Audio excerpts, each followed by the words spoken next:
When we finally received word from the slave masters, everyone was shocked at what happened, what message we had received. And the message we received was simple. It was a scream, not a cry, but a scream for help. They were begging for any type of assistance as they were getting overrun in every single one of their sectors. I looked over the message myself and it looked like a wave, a flood, if you will, of just sectors being overrun more and more and more. And these new slave masters had no qualms with slaughtering entire populations, slave and slave trader alike, to take an entire planet. And with that, they began to strip mine many of the planets that were seemingly paradise. This would be enough to tick us off if it wasn't for the fact that, as a warning, they sent video. They sent video to the entirety of the universe, not to screw with them. They showed the former slave masters, numbers 2 and 3, being decapitated by ripping their heads clean off their bodies. Some sort of creature was told to do this. It's some strange command word I had never heard before. It was almost like if you hear a dog being given a command in a foreign language, and then poof, there it goes. We knew this was our fate if we did not stop them. The flood that was heading our way had to be destroyed, had to be stopped with a wall that was strong enough to stop all incoming ships. And at this time, at this place, we were just about ready. I received word from the command that they were going to be using my sector as a staging area. I said, "That's fine, but you better actually pay us for that." They simply asked, "How much?" And I simply stated it would be one of their space stations, one of the Class 9 fabricating stations. They hesitated on this because it doesn't get any bigger than Class 9. It will be stationed between the 4th and 5th planet in this sector. After a bit of negotiation, they agreed to it.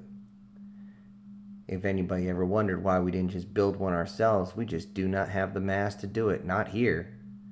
We may be great for agrarian, but we do not have an asteroid belt in this sector. We don't even have an org cloud we can go out and deal with. Not to mention, the entirety of my former crew is raising their families down on the planet. So what the hell am I supposed to do? Take this one ship that doesn't have any large guns and go and fight these guys? I don't think so. Besides, the entirety of the fleets we're going to be massing here, all of them, and they're most likely going to be needing all sorts of organic material, which means a lot of trade for things that we need, mostly inorganic material. Our planet is probably the most fertile you will ever come across due to the volcanic activity, but we do not have a lot of inorganic material to trade. We need the fertile land to grow everything so that we could trade it, and we can sell it, and we can do with it what we need to do. But the one thing I refuse to do is let any of their soldiers land on the planet. Reason being is I know how crazy soldiers get. Doesn't matter what branch they come from, but right before deployment, they cause all sorts of trouble, and that's not trouble I want to deal with. However, in each one of the depots, we're going absolutely crazy trying to get materials in to fly towards their fleet as more and more ships begin to fly in. Eventually, I saw in my sensors that they had delivered the fabricator. It was now ours. Over to my command and to my new crew. What I had never mentioned is that I had eventually started taking on a more human crew on this ship. Many of them wanted to transfer through different areas, were not safe being on Venus or Mars anymore. As long as they cleared the background check and as long as they knew what the hell they were doing, I had no problems. But now they had a different mission. Their mission was to get that fabricator up and running. I knew that the combined fleets would need as many resources as possible. And since we were much closer to the line here than they would be orbiting Venus, well, it just made common sense. It took us about 3 days to get the fabricator up and running to full potential.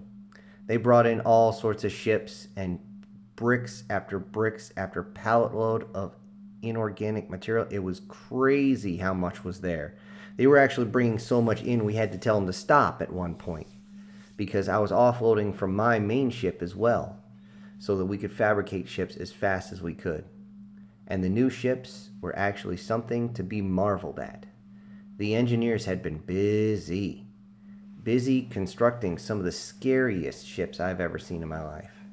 Seriously, these destroyers are probably 4 or 5 times faster than what I'm used to.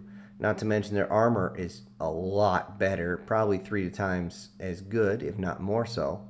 Can take a hit. It has kind of a flexible quality to it, so it can take a hit better. The energy weapons are so much better than the stuff I was used to. You don't even have to really get close. But what was the freakiest part was these destroyers, they were accompanying battleships that were not just armed with large guns anymore. They had all sorts of fun goodies, many of which I did not want near the planet Harvest at all. It made me a little nervous. We're talking nanite bombs, we're talking black hole creating devices, supernova creating devices. I mean, just scary, scary shit, including something that realms in temporal. Seriously, I've learned the hard way. Don't screw with that. Don't screw with that. If you don't know what you're doing, don't play with it.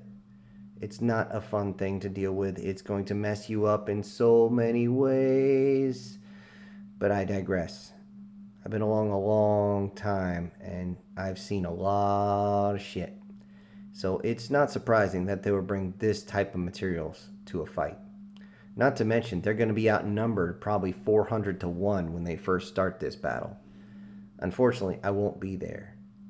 I have a planet to watch over. I am the Godfather, and I will protect this planet.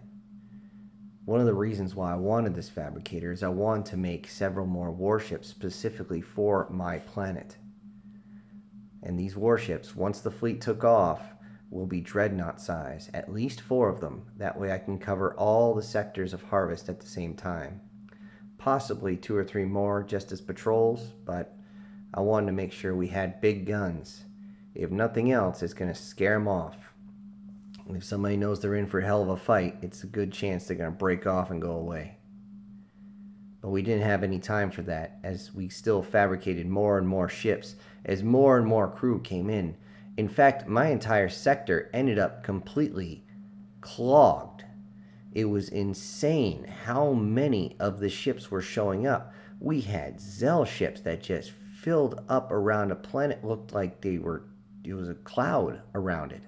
The Chitters, holy shit, did they have a lot of crew and a lot of ships. And they built these colossal carriers that just seriously looked half the size of my planet. I wanted to make sure they realized to stay away before they caused a gravimetric disturbance that was going to cause all sorts of holy hell here. But as well as that, we had shuttles going back and forth to the surface all day. As fast as we could get food was as fast as it was packaged up and it was sent away. A few civilians were down there to try and help coordinate things a little better, but aside from that, I kept all other non-essential personnel off the planet. Call me paranoid if you want, but the last thing I need is some idiot getting there and say, well, I have squatter's rights. No, you don't. You're going to get a 12 gauge up the nose if you don't get the hell out of here. A lot of these young pups don't realize the way it used to be. The only bright spot in this whole ordeal as we started to get ready was hearing that Earth had finally been freed of its quarantine. People could finally start going to Earth and start living. Though many places were still scorched and they were pretty much deserts now that were very, very, very, very, very slowly turning back into fertile lands that they could use. It was still habitable. You could still breathe the atmosphere. And they also repopulated whatever fish and wildlife they could. Granted, the oceans now absolutely teemed with life, so I'm sure that's where they were getting much of their food as well. I only know this because I was offered, in exchange for other goods, fresh, live fish, salmon to run up and down our rivers. Salmon would do very, very well in our rivers. In fact, we only had a few types of fish, a few types of shellfish as well, in our rivers and lakes.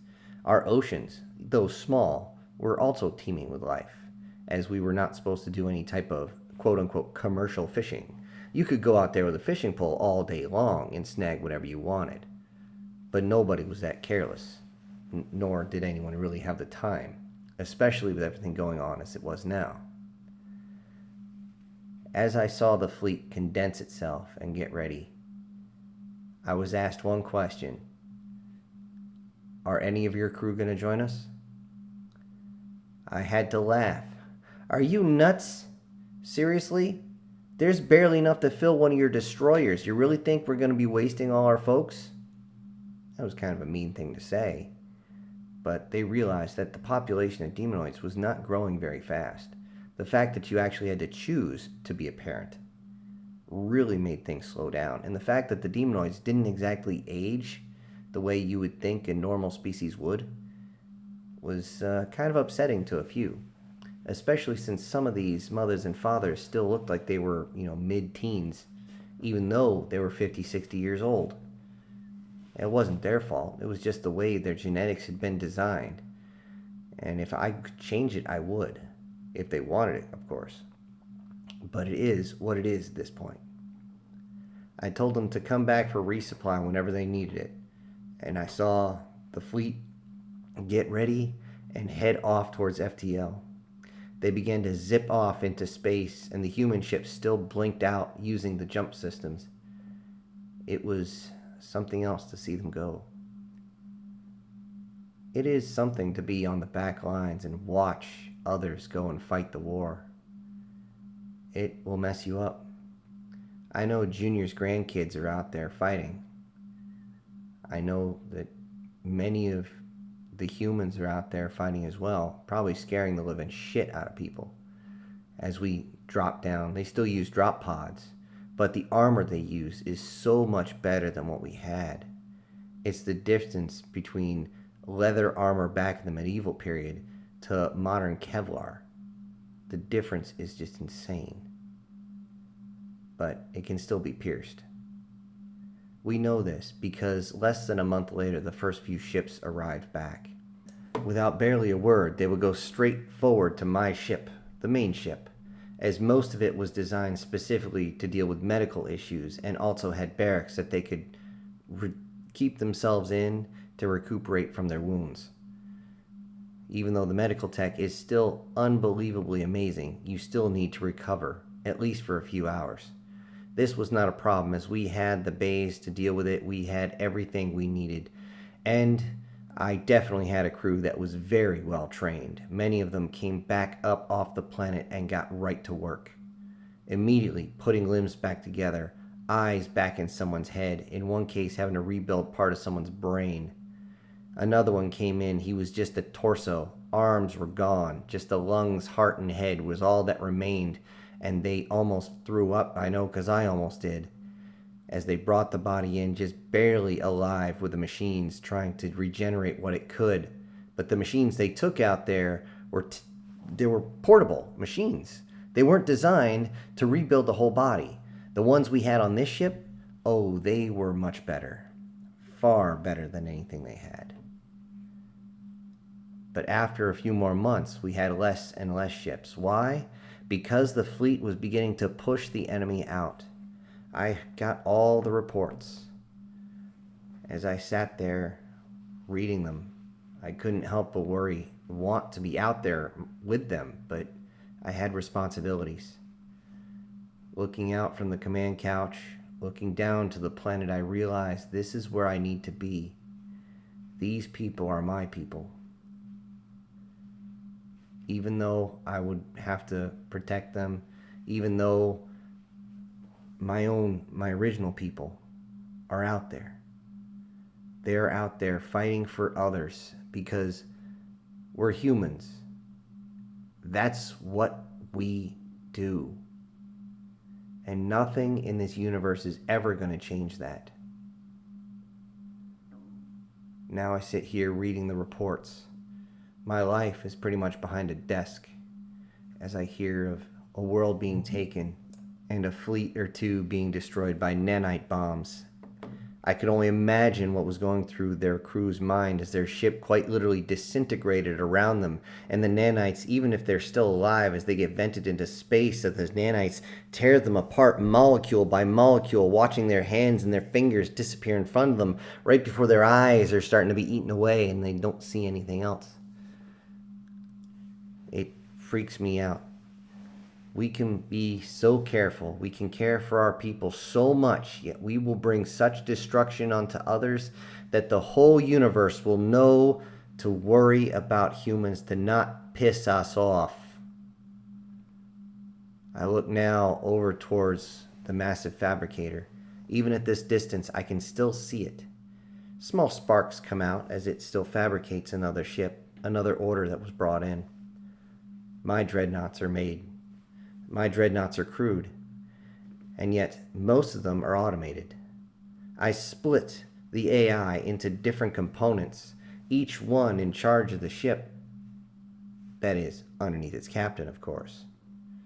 Each one has its own worker drone so that it can make sure it maintains itself.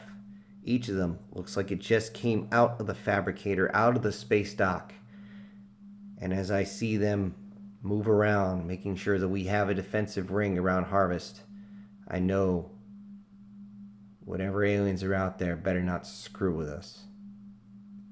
Ah, look. Another transport just blinked in. It's a Zell this time. Oh, look.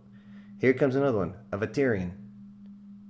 Oh, they're heading to the surface, most likely picking up more resources. I look around now, and I realize that this war that's going on in the stars, even though I can't really be part of it because I'm here, will rage on. I worry. I worry for all those out there, and that will never change because of my past. To me, there's no such thing as acceptable losses. But I know some of them out there. 2 years later. 2 years is all it took. 2 years to fight across sector after sector after sector, not stopping as the combined fleet ripped wholesale ass all the way across the universe, tearing everything apart that did not surrender their slaves and go back to their home planets. This was the only thing we ever asked of them, and yet they still fought tooth and nail, thinking they are better than everyone else. Well, they learned the hard way. It doesn't matter how highly you think of yourself. You're screwed if somebody wants to put a nanite bomb up your bunghole. During this time, many of the ships have returned to me. Most of them weren't carrying wounded, as they were able to take care of most of them out there in space long before they got to me. But the ship would show up, and I would always get a cheery voice on the other end. We got a gift for you. We got something for you. And all I could think is, why are you sounding so weird? Why don't you just answer the comms normally? How many this time? We have 56 new crewmates for you. 56. Wow. Roger. Head to Bay 3. I'll have your welcoming party there. And I would get on the comms and call the crew over. Our population of the demonoids was exploding. But what was truly exploding was the rage of all the humans whenever they found a human slave. Even one on a planet was enough to condemn them, as every single human took that personally. I did hear a report of one. They tried to use the one human as a shield, and were surprised when we laughed. You really think that's going to stop us? Was the only response they got. Though the enemy kept sending all sorts of messages out, saying how they would do bad things to the slaves, all they got was, do it and find out what happens. And now, after 2 years of brutal fighting out there, I have actually made it a point to fabricate as many individual corvettes and or frigates that I can. These are going to be gifts to those who have fought in this god-awful war across the stars. Those that have come back and are not sure, they want to return to Earth because I know how bad PTSD is. I know how much it can suck, and I know sometimes you just have to get away for a while. So this ship, this fleet of small ships is parked and is just waiting for them to return. And I just received word. Not only did number 4 surrender, but number 5 did as well. They are in total disarray, and they have freed all their slaves. For the first time in unknown history, the universe can take a breath. The slaves will all be returned to their home sectors. They will be given communications equipment if they need us to call us. No matter how far away we are, we'll always come to help them out. That is, unless they're trying to enslave someone else. Let commerce decide things now. We do not expect to keep wars from happening. Wars are different. However, now, again, as I look not only on my crew, but I look now on my family that is with me. Yes, I figured, what the hell, after a few hundred years, I might as well marry somebody, right? Have a couple of kids, maybe? We'll see if that happens. But right now, I'm going to head down to the planet. There's a celebration right now that is literally rocking the world. Now, if I can just get these demonoids to inside. Will you guys put on pants? I told you, pants. Put on freaking pants. I swear, that is never going to change.